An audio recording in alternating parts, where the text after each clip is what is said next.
The PXN V10 is the newest entry-level force-feedback wheel to enter the market, and with a 3-pedal pedal set, an H-pattern shifter, and a force-feedback wheel, it's aimed to compete directly against other entry-level wheels. In this review, I'll give my thoughts on the PXN V10, telling y'all what I like, what I dislike, and everything in between.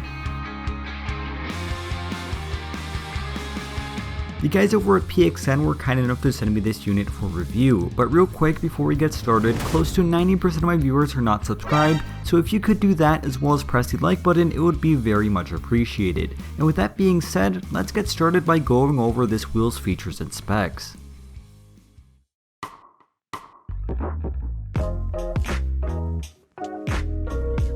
The PXN V10 is the company's first force feedback wheel featuring a dual motor system, and PXN claims it delivers up to 3.2 Nm of peak torque. The PXN V10 is compatible with PC, Xbox One, S and X, and the PlayStation 4. I don't know if this wheel works on PS5 since it's not stated on their official website. It may or may not be, I just can't say for sure. For the purpose of this review, I only tested it out on PC where I had zero problems setting it up. With regards to its price, the PXN V10 retails for $360 with a limited time pre-order price of $330.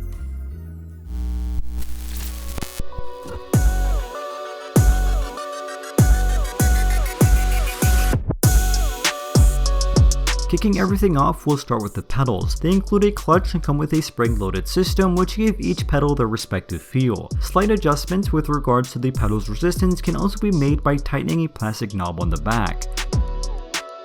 The pedal set is made primarily of plastic with a silver finish on the heel and pedal plates reminiscent of the Thrustmaster TLCMs. Each individual pedal plate can also be slightly adjusted up and down or side to side. Paired with the slight adjustments that can be made on the springs, these are technically more adjustable than their competitors in the segment, albeit not by much. For a beginner pedal set, they do a decent job. The clutch and throttle have a nearly undistinguishable feel when pushing down, with the brake pedal being only slightly more stiff. Even with the brake pedal at its highest resistance, I was still easily able to push it down with my hand. On the bright side, you'll have no problem using this pedal set laid on the floor, and considering most people buying it will be doing just that, it makes pretty good sense. If you're wondering, yes, you can hard mount these onto a cockpit or wheel stand like I've done so with mine. I found all 3 pedals to have a good travel, and after a few hours of use, I got fairly used to them. These aren't a high-end pedal set by any stretch of the imagination, but for a beginner just jumping into the hobby, they'll suffice, and with good practice, I'm sure you can be very quick with them.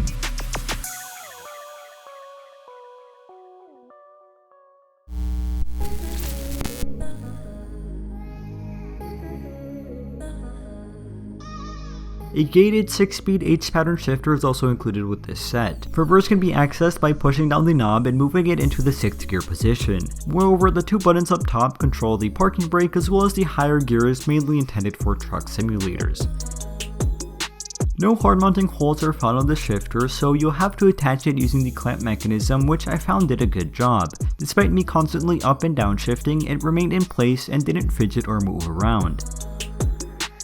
The shifter is made entirely from plastic and, similar to the pedals, does a decent job for what it is. The shifting feels consistent across all gears, though there is no notable feel when flowing through them. In that sense, it feels very similar to the Logitech one.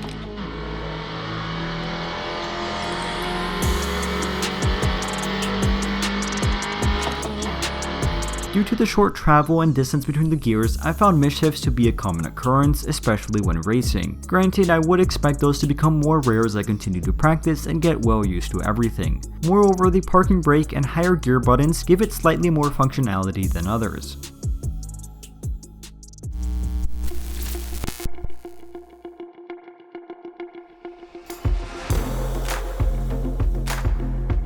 Moving on to the wheel rim, it surprised me for how small it is. In fact, it's the smallest sim racing wheel I've ever had. Anyways, the rim is wrapped in a synthetic suede material that feels good and grips well into my hand. I would like it to be slightly thicker, but that's just my preference. The rim also features good quality stitching and comes with enough buttons for most users. Overall, the rim felt good in game. All buttons were at close reach, and the rim held up well with no notable flex or wobble when on track. Behind the rim you find the paddle shifters with clutch paddles underneath, which is a nice feature for this segment. The up and down shifts have a very clicky feel and sound, whereas the clutch paddles underneath are dead silent and feel very dampened.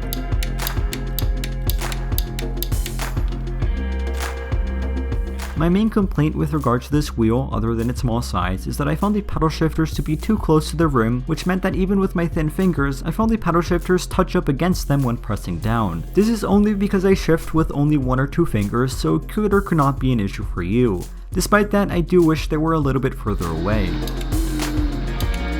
The plastic quick release found on this wheel is very basic and is simply tightened in and out of the wheelbase. It does a good job at firmly maintaining the wheel in place and is a good feature to have, especially if PXN plans on releasing optional wheel rims for it. Overall, the wheel rim is decent, and with regards to its look, feel, and functionality, it holds up well with its comparable competition.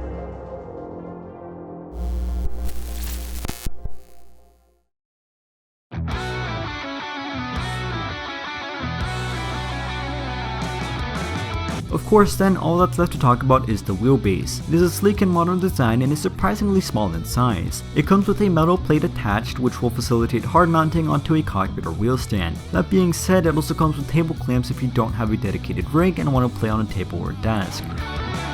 Behind the wheelbase is where everything plugs in, including the pedals and shifter, and at the front you'll notice this wheel's quick release, which as I mentioned does the job well. As opposed to the PXN V10, which I reviewed around a year ago, I had absolutely no issues getting this wheelbase to work on PC. I simply plugged everything in and binded everything in game. I didn't need to download any drivers or troubleshoot anything, which is a massive positive. This wheelbase supports a maximum turning radius of 900 degrees and from my experience was very silent, especially compared to the loud and clunky gear-driven wheelbases at this price point. Even at 3.2 Nm of peak torque, I still felt the wheel has relatively low resistance and the fine details struggle to be felt. Road textures, different surfaces, and bumps and curves are there, but certainly not as apparent as with other systems. Likewise, the relatively low power meant that catching slides and imperfections was also tricky, though still miles above wheels with no force feedback. The gear-driven mechanism does a good job at delivering accurate feedback, but could be a lot smoother as at times it felt a bit too mechanical and slow to react. I reckon that a lot of these small imperfections could be improved with time and especially with proper drivers, so I'm optimistic about it in the long run. This is a brand new wheel, so as with all products there will always be imperfections that need to be addressed.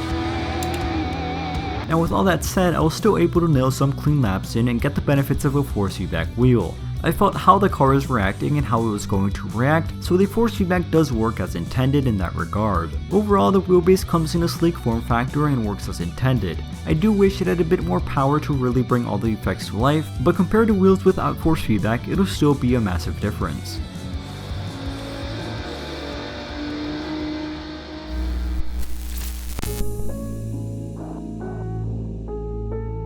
Before giving my final thoughts, I'd like to give PXN some suggestions to improve this product that I believe a buyer should also know before purchasing. For starters, the wheel rim is very small. In fact, way too small in my opinion, and yes, smaller than the comparable Logitech and Thrustmaster wheels.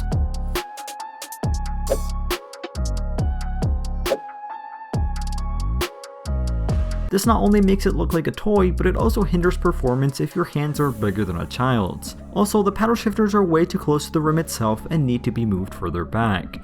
With regard to the shifter, it's made entirely from plastic, which gives it a cheap look and feel, especially compared to Logitech's competition at this price, which features a leather knob and boot. Moreover, I found the shifter knob has significant wobble and is clearly not attached firmly. This not only gives it a sense of low quality, but it also makes me wonder how this product will hold up in the long term. Finally, with regards to the pedal set, while it's nice that you can slightly adjust the resistance of all 3 pedals, even at the maximum resistance, the brake is still far too light, so much so that I can easily move it with my hands. I think PXN should include a stiffer spring on it, especially if they want to market this product towards an older target market and not just children. In essence, to make this a stronger competitor in the entry-level segment, PXN should increase the diameter of the wheel rim, include a stiffer spring on the brake, ensure the shifter knob is tightly attached, and increase the distance between the wheel and the paddle shifters.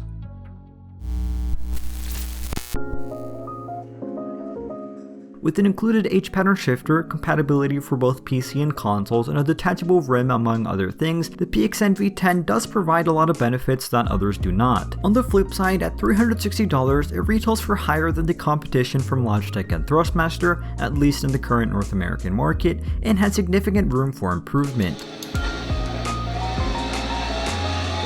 I believe the PXN V10 would be an ideal product for a young target market who is not looking for outright immersion and pace on track, but rather something to introduce them into the world of sim racing and even cars. With low levels of force feedback, a small steering wheel, and little force needed to push down the pedals, a young kid will not only be able to use this wheel without any trouble, but would be amazed by everything it offers. To satisfy an older target market though, there are many improvements that need to be made. While I've enjoyed my time with this wheel and believe it's a massive leap for the company, only time will tell how the PXN V10 stacks up to the fierce competition in the entry-level sim racing market. As always, thank you all for watching, stay safe, and have a fantastic rest of your day.